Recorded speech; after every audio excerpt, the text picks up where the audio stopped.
Good morning. This is the Paradise Unicorn Priestess bringing you day 186 of A Course in Miracles, the Yin translation, where we use female words. This would be July 5th if you're starting at the new year. The inner shift. Are thoughts then dangerous? To bodies, yes. The thoughts that seem to kill are those that teach the thinker that she can be killed, and so she dies because of what she learned. She goes from life to death. The final proof she valued the inconstant more than constancy. Surely she thought she wanted happiness. Yet she did not desire it because it was the truth and therefore must be constant. The constancy of joy is a condition quite alien to your understanding. Yet if you could even imagine what it must be, you would desire it, although you understand it not. The constancy of happiness has no exceptions. No change of any kind. It is unshakable as is the love of God for her creation, sure in its vision as its creator is in what she knows. Happiness looks on everything and sees it is the same. It sees not the ephemeral, for it desires everything be like itself, and sees it so.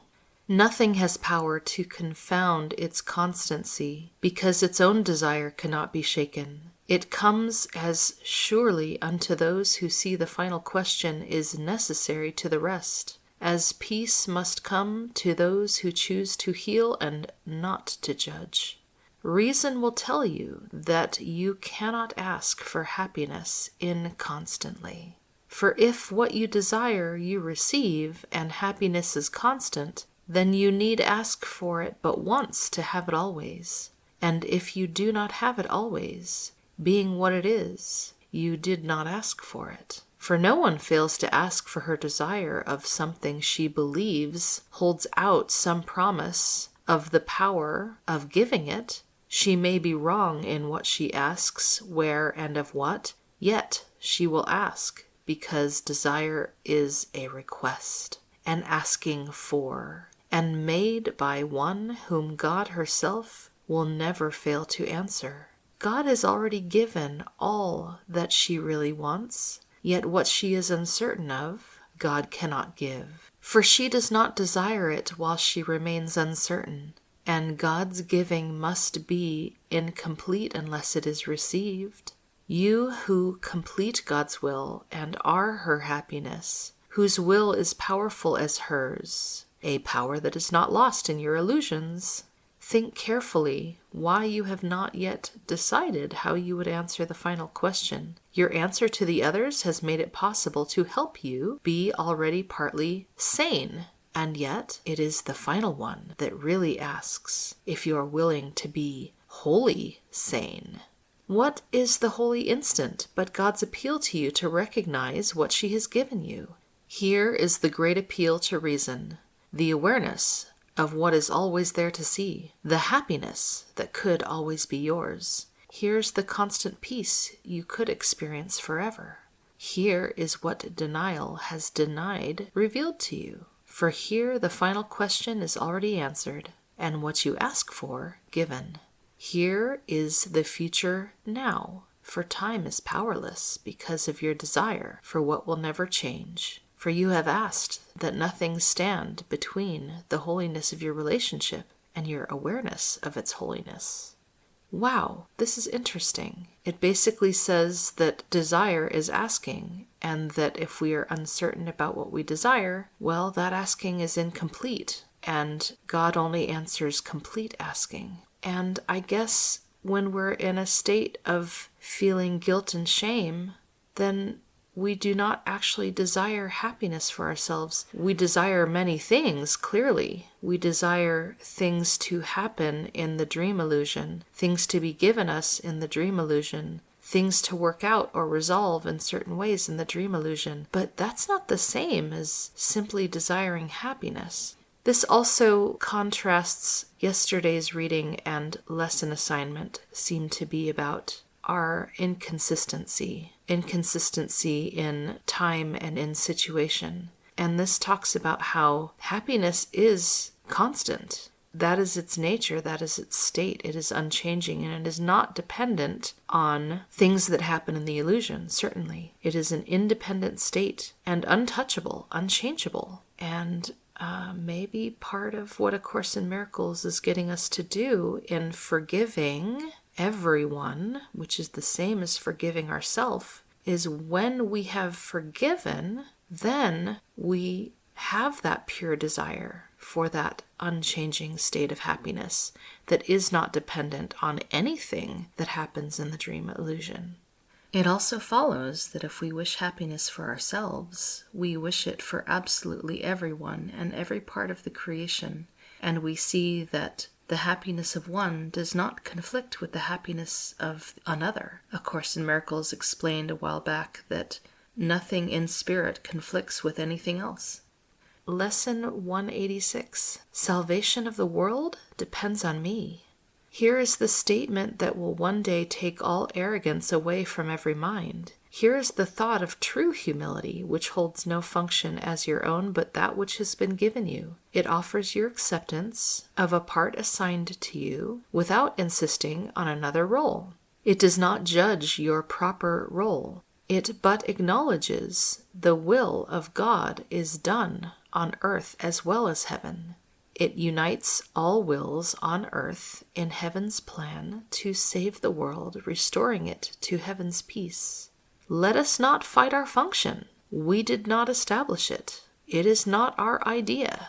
The means are given us, by which it will be perfectly accomplished. All that we are asked to do is to accept our part in genuine humility, and not deny with self-deceiving arrogance that we are worthy.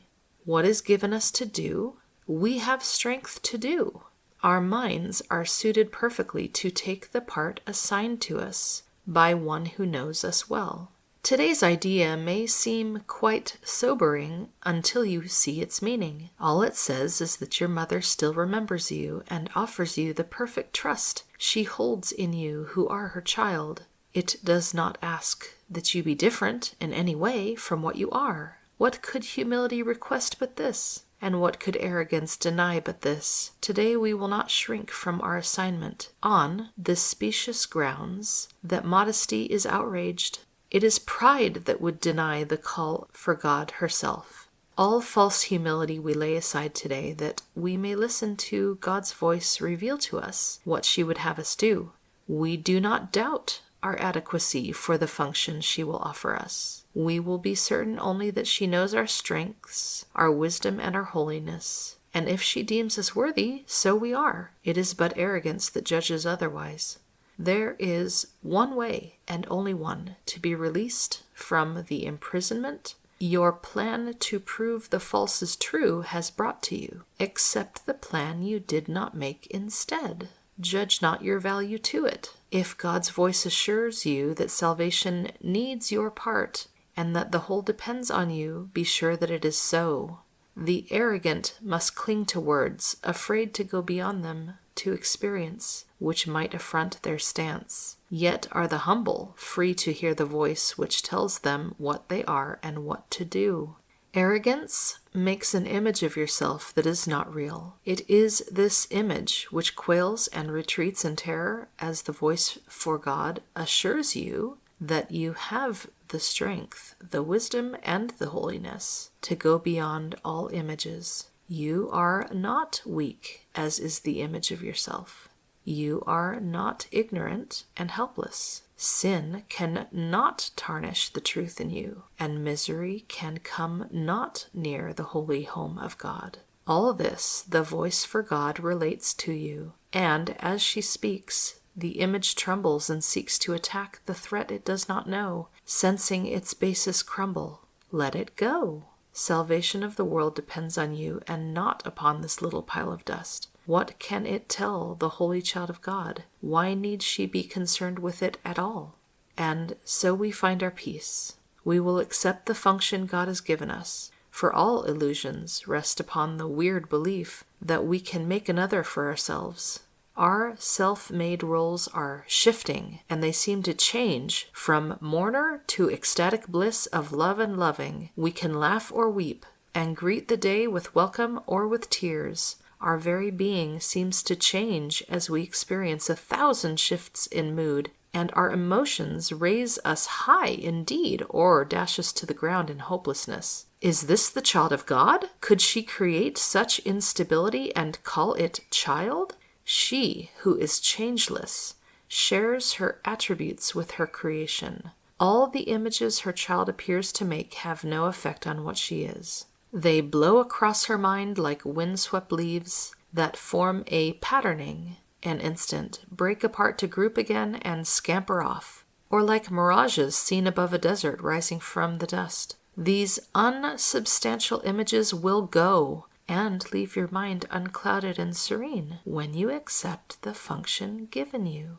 The images you make give rise to but conflicting goals, impermanent and vague, uncertain and ambiguous. Who could be constant in her efforts or direct her energies and concentrated drive toward goals like these? The functions which the world esteems are so uncertain that they change 10 times an hour at their most secure. What hope of gain can rest on goals like this? In lovely contrast, certain as the sun's return each morning to dispel the night, your truly given function stands out clear and wholly unambiguous. There is no doubt of its validity. It comes from one who knows no error, and her voice is certain of its messages. They will not change nor be in conflict. All of them point to one goal, and one you can attain. Your plan may be impossible, but God's can never fail because she is its source. Do as God's voice directs, and if it asks a thing of you which seems impossible, remember who it is that asks, and who would make denial. Then consider this, which is more likely to be right. The voice that speaks for the Creator of all things, who knows all things exactly as they are, or a distorted image of yourself, confused, bewildered, inconsistent, and unsure of everything. Let not its voice direct you. Hear instead a certain voice, which tells you of a function given you by your Creator, who remembers you and urges that you now remember her. Her gentle voice is calling from the known to the unknowing. She would comfort you, although she knows no sorrow. She would make a restitution, though she is complete, a gift to you, although she knows that you have everything already. She has thoughts which answer every need her child perceives, although she sees them not.